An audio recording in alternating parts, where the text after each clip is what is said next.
guys, welcome back to my channel, and this is Adopt Me Glitches Part 3.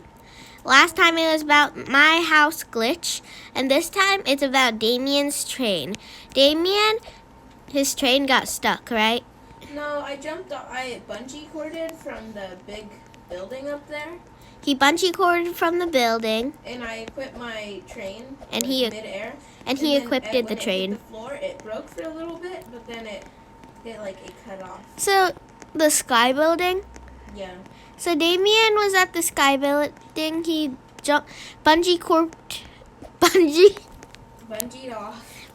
off, and then he spawned the train in midair, and he said it glitched for a tiny bit. He said it glitched for a tiny bit, and then it turned into a one-person train. Yeah, it's really cool.